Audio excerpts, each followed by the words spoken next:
Di tahun 2021, berbagai faktor yang mengejutkan masih mungkin saja terjadi. Walau di skenario dasar, banyak fund manager dan analis pasar yang optimistis melihat pasar saham di tahun ini, bukan tidak mungkin akan muncul lagi kejutan baru. Menurut Edward Suryajaya, Senior Investment Analyst Infovesta, kita harus bersiap menghadapi dua ekstrim di 2021. Waktu terakhir kita revisi, kita punya target which is kira-kira pertengahan tahun di 59. Terus kemudian sempat ditanya, ini udah 6.000 lebih nih, mau revisi target nggak? Dekat-dekat 59, dekat-dekat 6.000 itu kan November, Desember ya. Saya bilang revisi target 1-2 bulan juga gunanya apa gitu kan ya. Kita stick aja pada target ya, kalau ada upside ya kita anggap aja bonus kan gitu.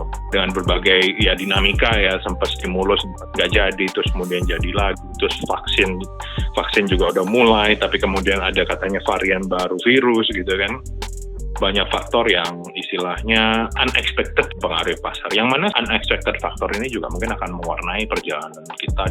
Kita untuk 2021 tuh kira-kira di level 6.500 ya. Jadi kalau dari angka sekarang ini kan kira-kira ada potensial upside itu kira-kira 10%-an lah. Kalau kita bicara angka 10% itu kan sebenarnya udah balik lagi ke double digit. Nah, cuman double digitnya juga masih double digit yang relatif rendah nih kalau boleh dibilang. Karena kan ekspektasi saham atau rata-rata jangka panjang kan bilangnya antara 15% sampai 20% gitu kan. Nah, sementara 21 kita cuma 10%.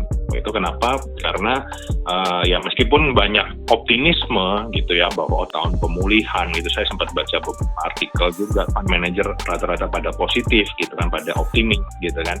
Nah, sahabat, kalau dari kita melihatnya kita masih tetap hati-hati. Kenapa? Karena market rebound, ekonominya belum rebound gitu kan. Earning perusahaan kan belum balik gitu kan. Ya ada beberapa yang sudah hampir balik, tapi ya, masih banyak yang earningnya masih belum kembali. Sehingga kalau kita bicara dari sisi valuasi ya dalam jangka panjang murah. Karena kita bilang jangka panjang itu kan kita percaya earningnya akan tumbuh lagi gitu kan. Tapi kalau dalam pendek ya ini kenaikan harganya ini kita lihat belum sustainable kalau misalnya memang ekonomi realnya belum ikut.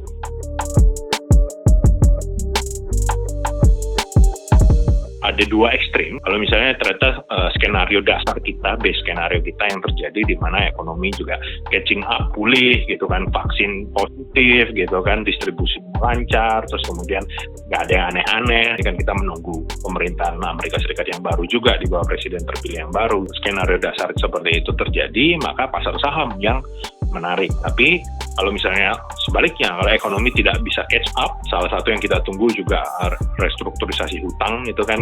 Tahun ini kan banyak restrukturisasi hutang ya. Kalau misalnya semuanya lancar, ya skenario dasar kita tadi. Tapi kalau ternyata tidak lancar, ekonomi tidak berhasil catching up, ya mungkin sebaiknya malah di pasar uang. Meskipun suku bunga saat ini sudah rendah. Nah, tapi kan kita parkir di alternatif yang lebih aman sambil melihat peluang lagi, apakah ada muncul peluang lagi atau tidak gitu.